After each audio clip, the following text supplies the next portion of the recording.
Hey there, I'm Pastor Matt, and I want to thank you so much for joining us with our online sermon. We hope that you get a lot out of it and that you're able to connect with us this way. We're going to spend some time in prayer together, and then we're going to open God's Word and worship that way. But I want to encourage you, as good as it is to be able to connect and follow online, if you're able, we want to encourage you to gather together in the local body, whether it's here or a church where you are. And if you've got questions and if you've got concerns or ways that we can help you connect with God and worship better, please don't hesitate to reach out. The information will be in the link where you found this video. God bless. Have a great rest of your day. So with that being said, as we jump into the second part of the Beatitudes, I want to let you in all in on a little inside joke as we begin. One of the things that Matt and I get hassled about sometimes is I think it's a good thing for us, because this is a joke towards all pastors, right? So I feel like Matt and I have had the conversation that obviously we're doing things right. But we get told that we have this tendency to say things like, well, in closing, and then we go for another 15, 20 minutes, right? So with that being said, I'm going to start my sermon with, in closing. And now it's just going to go as long as I want, because that's just the way it is. But anyways, let's jump into this. So last week we started talking with our series in Sermon on the Mount, and it starts with the Beatitudes. And if you weren't able to catch last week or you weren't able to listen to the sermon, we started with just the first three of them. And again, Pastor Matt told me something kind of funny. He said somebody came to him and said, man, I don't know if 2 weeks is going to be enough. He just got through three of them in 1 week, and there's all these other ones. And I thought that was kind of funny. And Matt already told me I couldn't have a third week. So we're going to have to go kind of quick, because we also have communion. So I'm going to try to go through this as quick as possible and still hit everything. But we started talking about the Sermon on the Mount and how this was given to us by Jesus to basically reveal to us the possibility, like not just like this fantasy of what our lives can look like, but the reality of what a kingdom life looks like with somebody that has submitted themselves to Him. This is the life that Jesus wants to live through us as believers in Him. In fact, I shared this last week in Galatians, where Paul says, I have been crucified with Christ. It's no longer my life that I'm living, but it's Christ's life that He's living through me. And when we process through the Sermon on the Mount, we have to keep this as the foundational kind of understanding about this, because if I look at the Sermon on the Mount through my abilities, I'm going to fail all the time. Because it is impossible for me to live out the truth of the Sermon on the Mount. That's because it's not about me living out the Sermon on the Mount. It's about me allowing Jesus to live His life through me. And then I'm able to live the truth of the Sermon on the Mount. And we start with the Beatitudes, these wonderful statements of Jesus. And again, we started processing it last week, and I don't want to take a lot of time, but it helps us understand where we're going to go this morning, is the first three kind of break down this for us, right?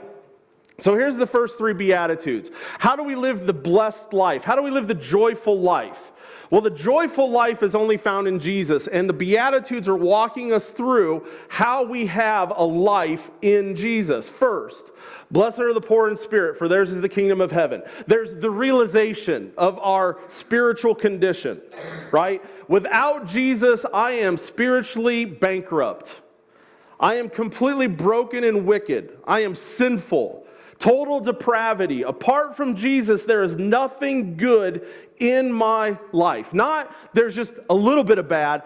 Everything about me is corrupt before a holy God, apart from Jesus. There's that realization of who I am without Jesus, and then there's the reaction to the realization. Blessed are those who mourn. Blessed are those that understand our condition and are broken over our sin.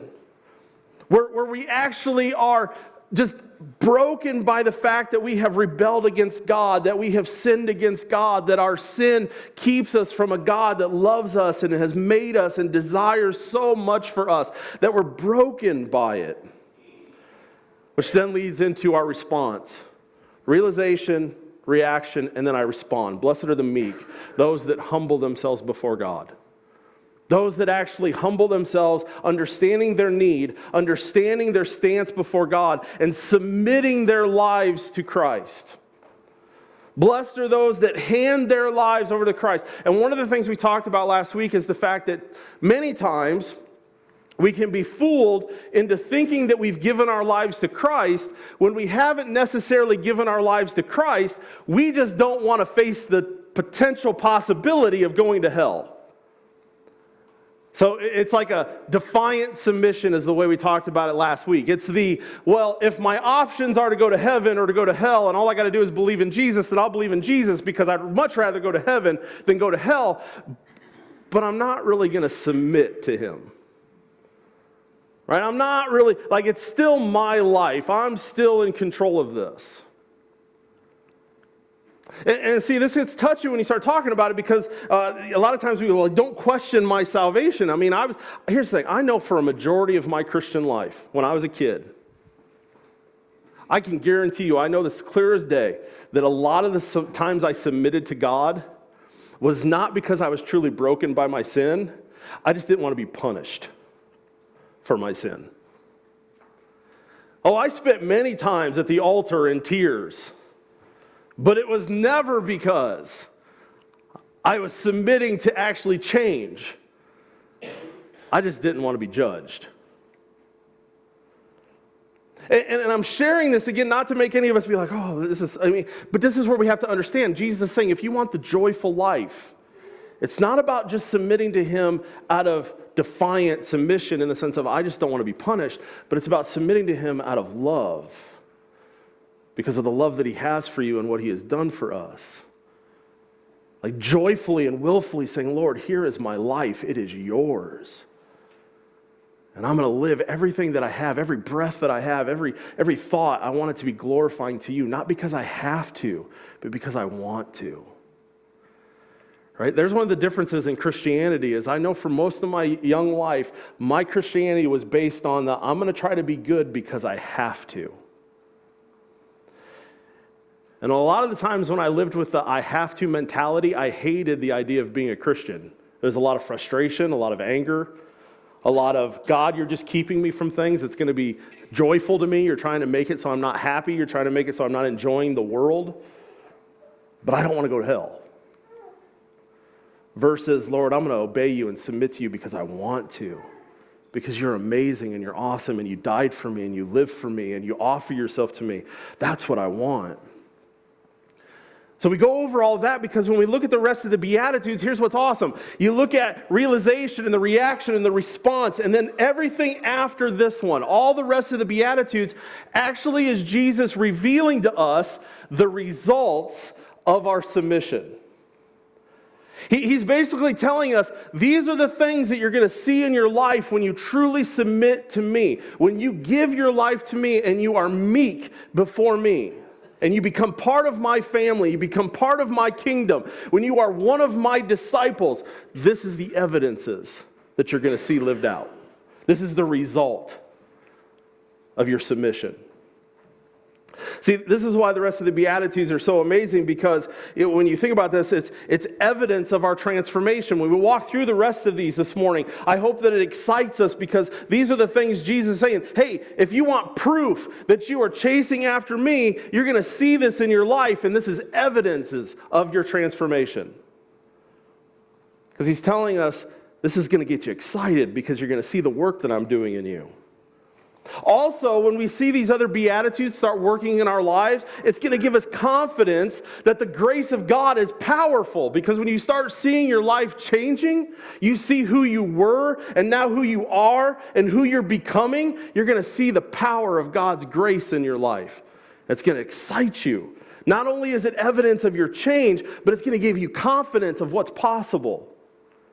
Like, this is what Jesus is doing in me. And man, if He can do this, what else can He do?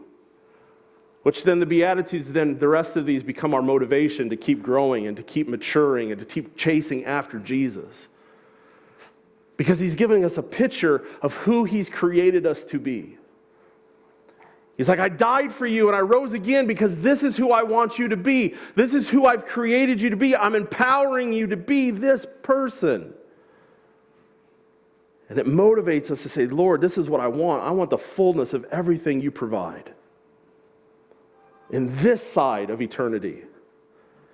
Because it's going to motivate me even more to experience what's on the other side of eternity. So we're going to look at some conversions. That's what I'm going to discuss. The rest of the Beatitudes are we're going to look at different conversions that happen to us after we submit our lives to Jesus.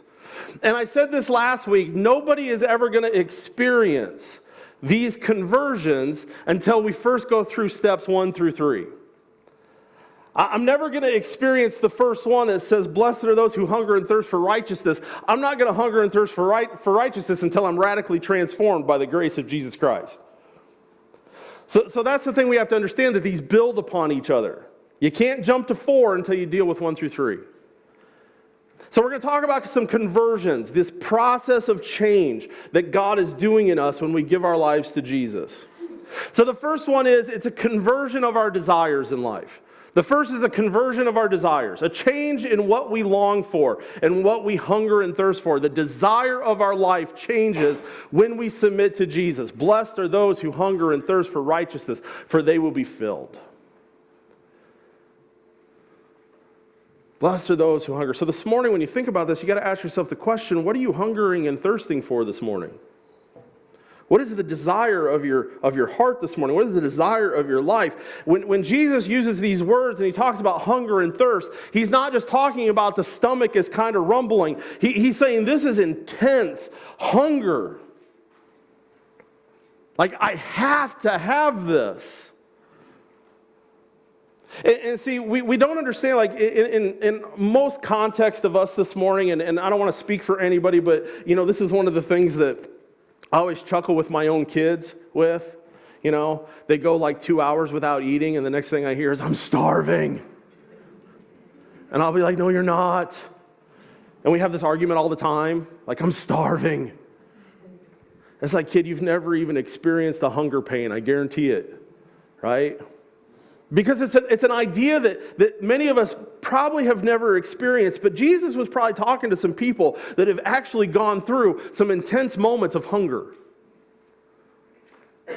And he's saying that this desire for righteousness is like when you're just longing for food. If I don't have it, I will die. It's the source of my life. It's everything that I need.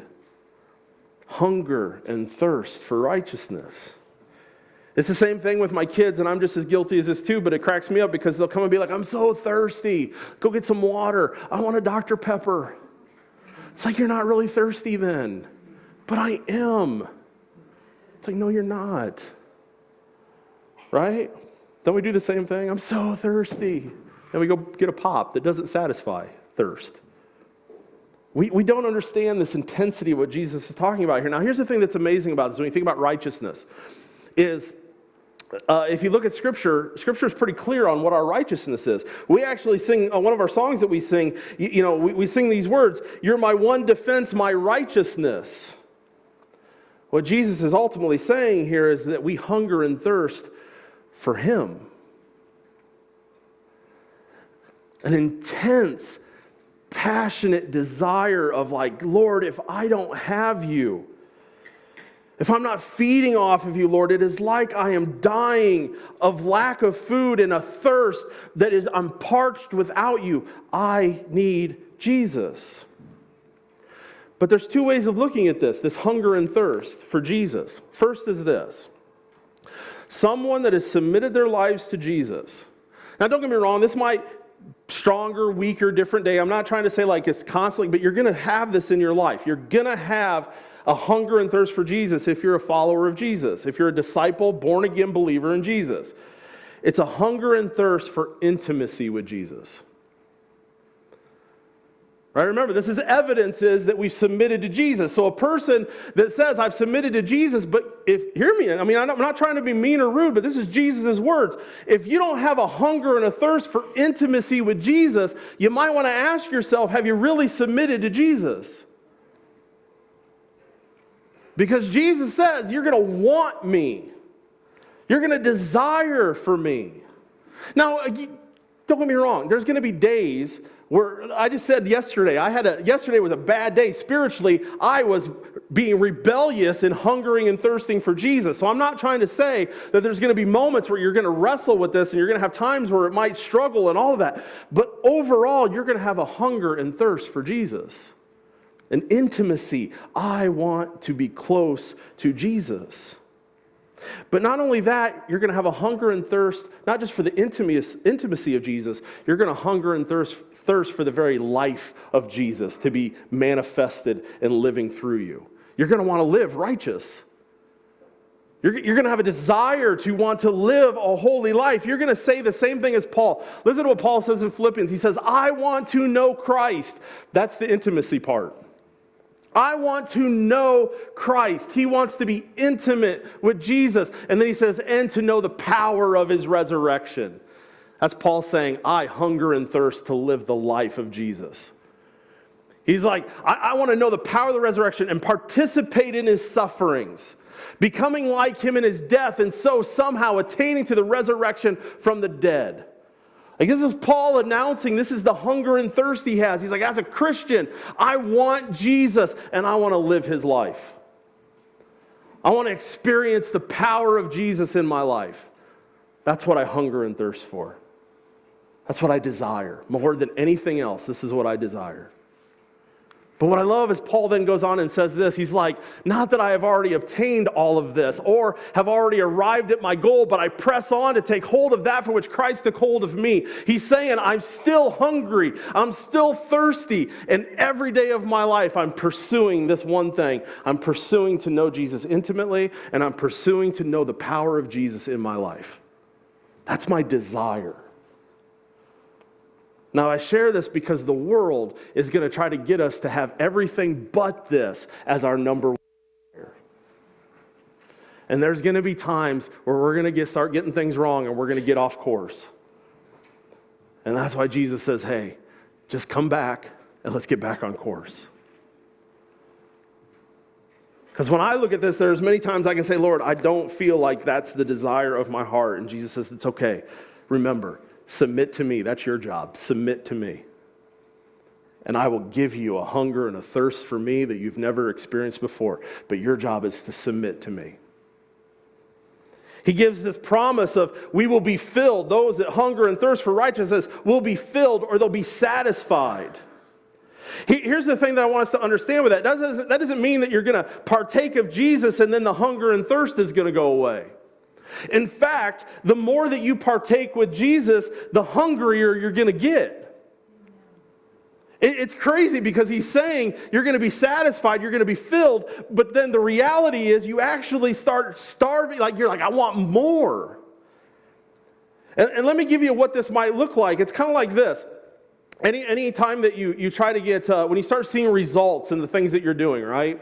So you think about trying to get healthy. And when you first start trying to get healthy, and you're kind of like, okay, I'm gonna work at it, I'm gonna pursue it, I have a desire, I'm gonna forsake other things so that I can pursue this. And here's the thing. When I started better on this journey of trying to get healthier, I learned a lesson very quick. Don't weigh yourself every day. I knew that already, but for some reason I'm an idiot. And I'm like, I just worked out, man. I lost 10 pounds, had to. Crap. Right? You don't see results. And when you don't see the results that you think you should be seeing, it actually discourages you, and you kind of start losing your hunger and your thirst for the desire that you have. But when you start seeing results, it starts motivating you to actually be like, yeah, this is awesome. I'm getting hungrier to keep going. My thirst is intensifying to keep going because I'm seeing the results. Here's the same thing with Jesus. Man, your hunger and thirst is never going to go away, but when you start seeing the results of his life flowing through you, it's going to make you even hungrier for more. Because you're going to be like, man, I see results. I never thought this was possible in my life. I never thought God could do this in my life. I never thought God could use me in this way in my life. I never thought I could know Jesus like this in my life. I want more. I want to see more results. So there's a satisfaction in that. There's a satisfaction in seeing where God is taking you because of your hunger and thirst and your desire for Him. And then it actually makes you want to go further. So it's this weird thing of being satisfied while never fully being satisfied. Because you see what God's doing and you're satisfied. But you know that He can do even more, so you're not satisfied. And that's what Jesus says should be our desire, a conversion of our desires. The second thing is He tells us then there's going to be a conversion of our minds. Now, this is interesting because you're going to be like, He doesn't talk about the mind here, but track with me. Blessed are the merciful, for they will be shown mercy.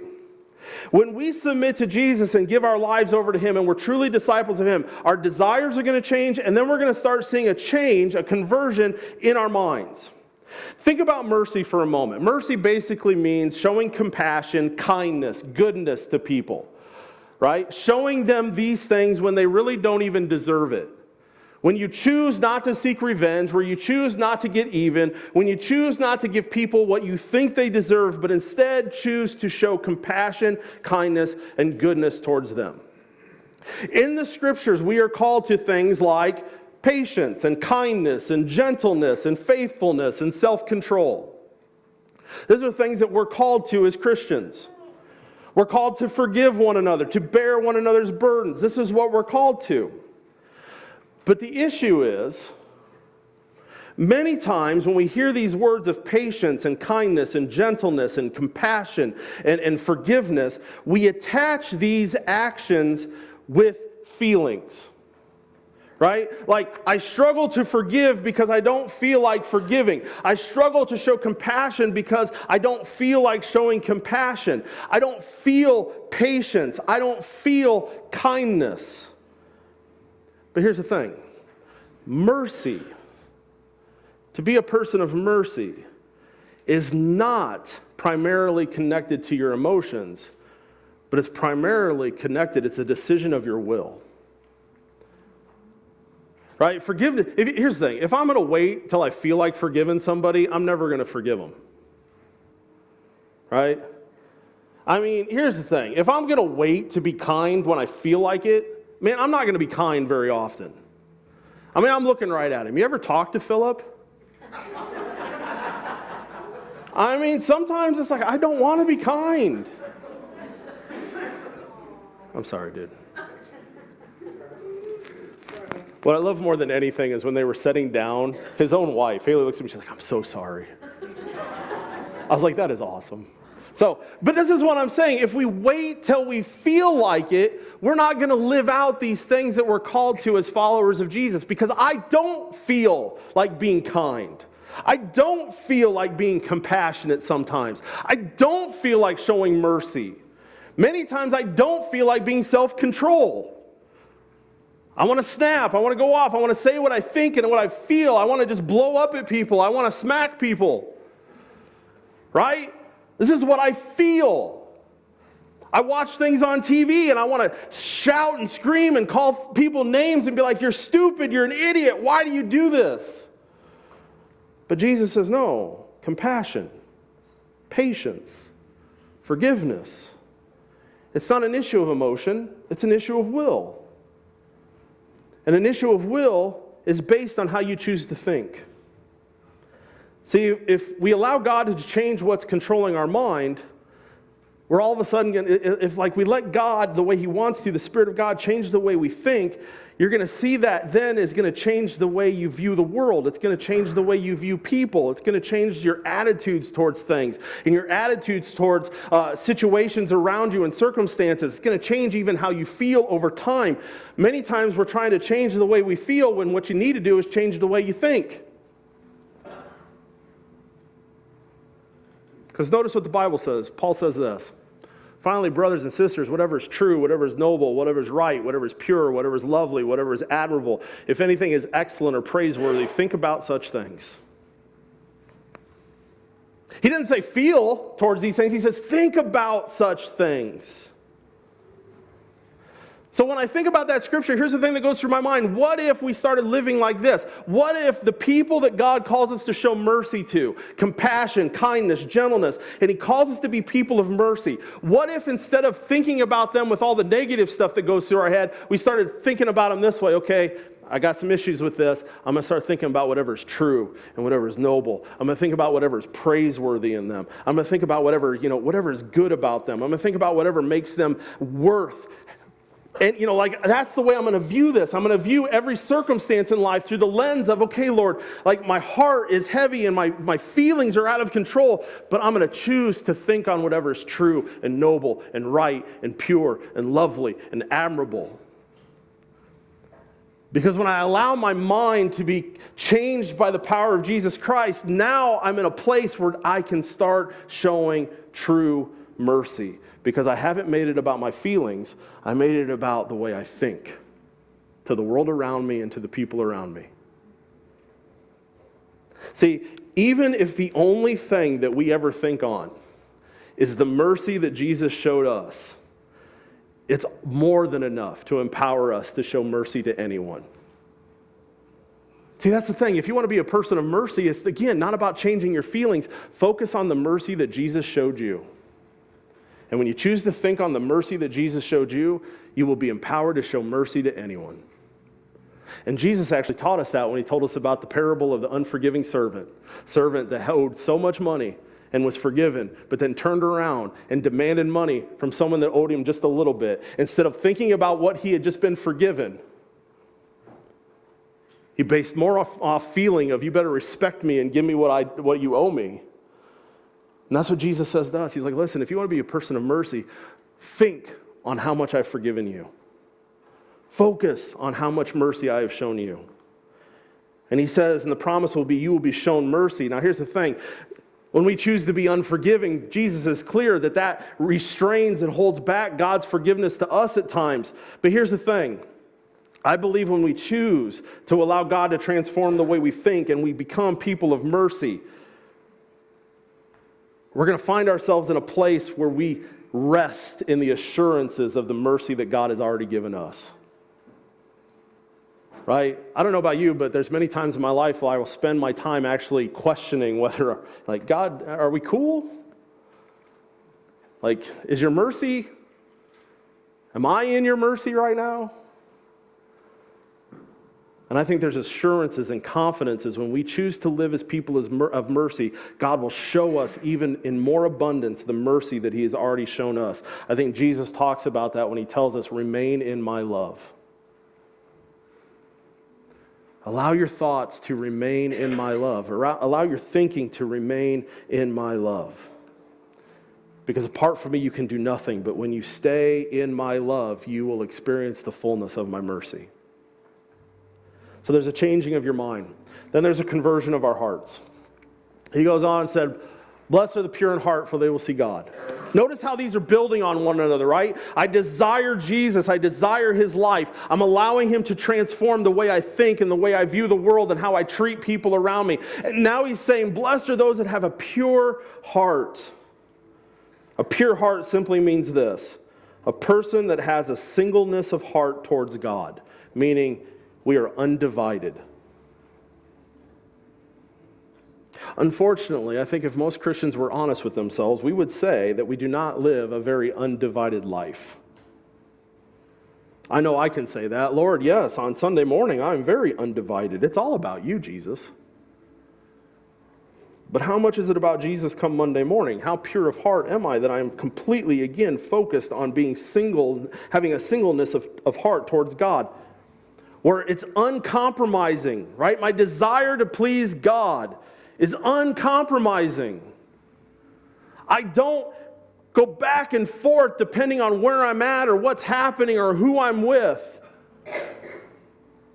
Every aspect of my life is, whether I'm with someone or I'm alone, it's to please God, to have an undivided heart towards God. This is not about external purity.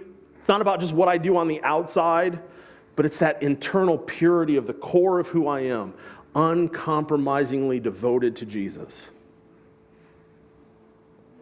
Now realize we grow into this. Remember, conversion is a process of change. But my question for us to think about is this morning, are you in a place where you're saying, Lord, I've submitted to you, I want to desire you, I want to transform my thinking, and Lord, I also want an undivided heart. Do you have a desire for an undivided heart for Jesus? Jesus says this, love the Lord your God with all your heart and with all your soul and with all your mind. Is that your desire this morning? And don't get me wrong, there are days when it's a struggle where I'm like, Lord, I don't know if I want to. My weakness, my flesh, I don't want this. But Jesus is like, listen, this is the life I want to live through you. This is my spirit. I want to empower you to have this. Remember, your job is not to love Jesus more. Your job is to submit. My job is to be meek before Christ. My job is to submit to Christ. And then He does the conversion of my heart. But I have to desire it enough to submit. He goes on, he says, the promise for these people, if we have a pure heart before God, an undivided heart, we will see God. Imagine the significance of this to the first hearers of this. These are people that grew up their entire lives being told no one can look upon God. No one can see the glory of God. No human eye can, you remember, these are the people like, we can't even go to the mountain. We can't step foot on the mountain when the 10 Commandments were given. God is so far beyond us, and Jesus is saying, but you can see Him. This would have been radical to the people to hear this for the first time. And the words that He used, Jesus is saying, when He says you will see God, this is what His language means. You get to see God with your eyes. You get to know God in a way that you've never known Him before. And you get to experience Him in a way that you've never experienced Him before. This is what the basic root of the language that Jesus is saying here. Not only do you get to know Him and experience Him, you get to see Him. And so let's just talk for a moment the immediate ramifications of that. When we choose to live our lives here on earth with an undivided, to allow God to bring us to an undivided heart where we love Him more than anything else, that our entire being is committed to Jesus, I'm telling you right now, you're going to lay eyes upon God. You're going to see Him. You're going to see Him move in ways that you never thought it possible to see God move. You're going to experience things that you never thought was possible to experience. You're going to experience God speaking to you in ways that you never thought was possible. The reason we don't many times is because we wrestle with having a divided heart. And we're not listening because we're not paying attention, because we're divided. I'm distracted. I'm looking for other things. I'm chasing other things. And God is constantly showing Himself and revealing Himself, and He's speaking. But I'm not experiencing it. I'm not seeing it because my attention is on everything else but God. But here Jesus is saying, listen, when you have a pure heart, you're going to see Him. You're going to have assurances of your faith. You're going to have confidences in who He is and that He's there with you. You're going to have an intimacy that you've never had before. I mean, this is the stuff as a Christian I would hope that we desire for and say, that's what I want. So again, it's the question. It goes back to the first one. What's your desire this morning? Is your desire to actually see God? Because that's the second part of this. There's an immediate response, but then there's an eternal promise here. Because here's the beautiful part about this. Someday, I'm legitimately going to see God. Because I am a believer and I chase after Jesus and I desire to let Him live His life through me, there will come a day that I get to lay my eyes on God. That's the beautiful part about this. I don't want to wait until I die to see God. I want to see Him now. I want to experience Him now. I want to know Him now. And that's just going to make that day when I get to see Him in person even more sweet and powerful and wonderful. But this is the promise. Just a couple more as we go through these. Then there's a conversion of our purpose.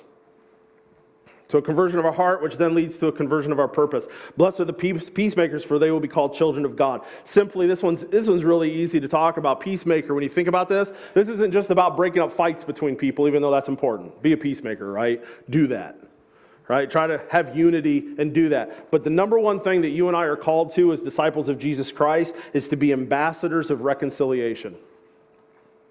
You have been given the task and the responsibility to be a peacemaker between God and sinners.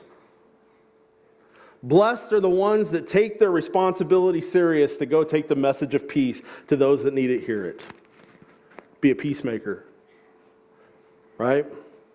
Go share the gospel. Go love people and show them the gospel, but not just in your actions, but tell them about Jesus. And I love this because it says, blessed are the peacemakers, for they will be called children of God. Again, this is so beautiful when you think about it, because basically when I read that, this is what I read. If I'm out trying to reach people for Jesus, if I'm trying to be a peacemaker between people and Jesus, the sinner and Jesus, the sick and Jesus, guess what? I'm going to be called one of God's family. It's like I'm living out the family business. Right? That's the family business.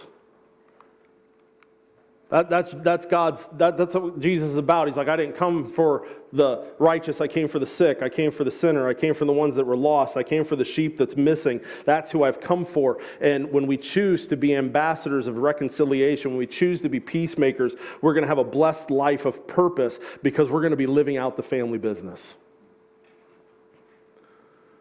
How about you? That's pretty awesome. Get involved in the family business. And live it out and pass it on to others. And then the last one is there's a conversion of hope. Because it ends with persecution. It's like the rest of them we can track with, but then this one's like, that's not cool. Blessed are those who are persecuted because of righteousness, for theirs is the kingdom of heaven. Basically, here's what happens. Just to understand this, how this all concludes with the Beatitudes. Don't ever sign up to be a follower of Jesus and think your life's going to be all, rainbows and unicorns. And in fact, the reality is if your life is all rainbows and unicorns, then you're probably not doing very well at following Jesus. Hate to break it to you that way, but that's just the way it is. Jesus actually ends this. He says, listen, when you truly are a person that submits to me, and when you're a person that you hunger and thirst for me, and when you're a person that's actively trying to reach people with the gospel, and you're a person that's actively being merciful and changing the way you think, and when you become a person that has an undivided heart, the world's not going to like you. Because you're going to be radically different than the world. And in fact, it's not just the world isn't going to like you, Satan's really not going to like you. Because here's the thing, you give your faith to Jesus and then you sit off in a corner, Satan's cool with that. Granted, he'll be like, yeah, lost that one. I don't have that one anymore, but I don't have to worry about them. They're just sitting off in a corner.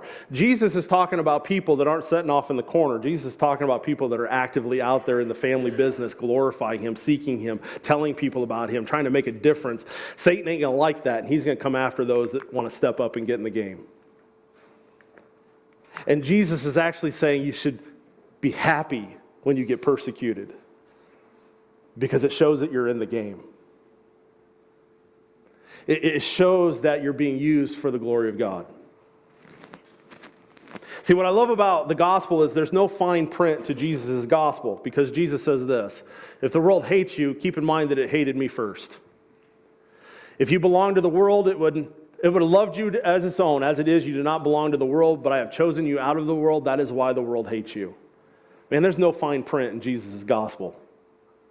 Jesus said right from the get-go, it's going to have some bad stuff. And you're going to get persecuted. And when you do, rejoice and be happy and joyful. He goes on and finishes the Beatitudes with this: blessed are you when people insult you, persecute you, and falsely say all kinds of evil against you because of me. Rejoice and be glad, because great is your reward in heaven. For in the same way they persecuted the prophets who were before you. Change of hope, right? When we give our lives to Jesus, he radically transforms our hope. My hope is not in the perfect life here. My hope is not into living my best life here. My hope is not into having the most comfortable life here. Jesus says, no, your hope when you follow me is not what happens here. It's what I have prepared for you when you get there. When you get into eternity, you're going to be rewarded. You don't live for the here and now. You live for eternity. And he says there's a blessed life in that. There's a happy life in that. There's a joyful life in that. So as we prepare to go to communion this morning, the thing I love about the Beatitudes, again, is they're hard and they should never be read flippantly. Because when you look at the Beatitudes, they really do challenge where we're at in our lives. It challenges, wow, where is my desire? Where is my hope? Where is my mind? Where is my heart? Where am I with these things? And here's the thing. Don't ever leave here this morning thinking, well, you know what? I'm going to love Jesus more and I'm going to get my act together and how I think and all that. What you need to do is, it starts and ends in the same place. Submission. When I submit to Christ, I'm empowered to have a different desire, to have a different mind, to have a different heart, to have a different hope, to have a different purpose. Because again, I can't produce any of these things. It's only through Jesus. So this morning, I don't know if God's, how God's stirring or doing anything. I mean, I don't know. Maybe He's not at all, but I'm assuming He is. Our job is to submit. Our job is simply to say, Lord, I can't do this because I am spiritually poor. And Lord, I am broken because I can't do this. So I'm going to submit to you. And I'm going to submit to you every single day moving forward. That's what the cross is. I mean, when you think about this, the Bible says that Jesus submitted to death, even death on the cross, so that you and I could submit to Him and to eternal life. What an amazing thought. Jesus submitted for us so that we could submit to Him. And that's where it all starts and ends, is in our submission.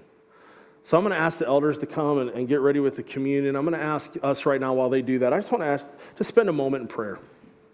Spend just a moment in prayer. Wherever God's leading you with right now, if He's saying, Lord, man, maybe my desire is off a little bit. Maybe my heart, the way I'm thinking and the way I see people is off. Maybe I'm not living up to my purpose, my hope. Maybe my hope's in the wrong thing. Man, submit to that. Confess and submit. Because we're going to partake of a table that makes it possible to be completely transformed by Jesus Christ.